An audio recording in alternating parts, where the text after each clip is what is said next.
কিরে, তো 10 মিনিট লাগে নাকি টয়লেট করতে? তাড়াতাড়ি আয়। 10 মিনিট ধরে কে বাথরুম করে? আরে আজ পেটটা একটু খারাপ খারাপ করছে। ঠিক হয়ে যাবে তোমার পেটে ব্যথা।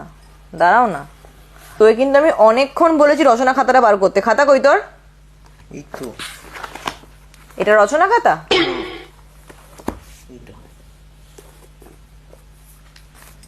মা আজ আর রচনা লিখবো না। কেন?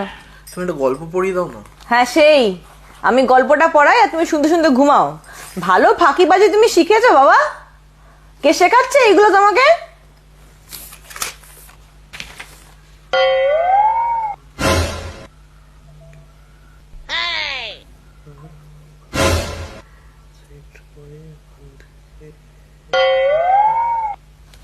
এই, তোর তো ঘুম পাচ্ছে কোত্থেকে রে?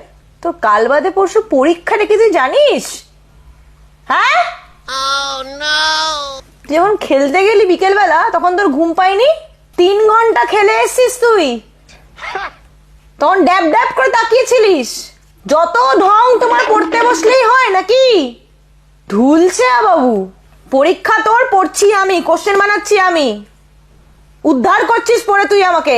মা এই চ্যাপ্টারটা শেষ হয়ে গেছে, আমি একটু বাথরুম করে আসছি। এই, তুই এক্ষুনি বাথরুমে গেছিস? 10 মিনিটও হয়নি বাথরুমে গেছিস তুই? না না, আমি বাথরুম করে আসছি, এক্ষুনি আসছি, আমি বাথরুম করে আসছি।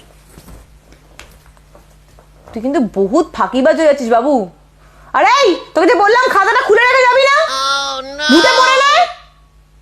তোর এই জন্য বিদ্যে হয় না জানিস? বই খুলে চলে যাবে অসভ্য ছেলে। এই, কি তুই মনে মনে কি পড়ছিস? পড়ছি তো।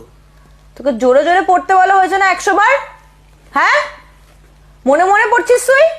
পাশে বসে আছি, একটা শব্দ শুনতে পাচ্ছি না আমি কানে। জোরে জোরে পড়, ঘটে তো কিছু নেই, যদি কিছু একটু ঢোকে। 400 বছর আগে সকলেই স্থলপথে পারস্যের ভিতর দিয়ে ইউরোপ থেকে ভারতবর্ষে আসত। তখন পণ্ডিতেরা এই আসতটা কি আবার? এটা আসত লেখা? এটা আসতো। ও আসতো। আসত বলে কিছু হয়? আসত বাংলা পড়তে পারে না একটা? আসত, আসতো লেখা। ভারতবর্ষে আসতো। তখন পণ্ডিতেরা সবেমাত্র পৃথিবীকে গোল বলে বিশ্বাস করতে আরম্ভ করেছে।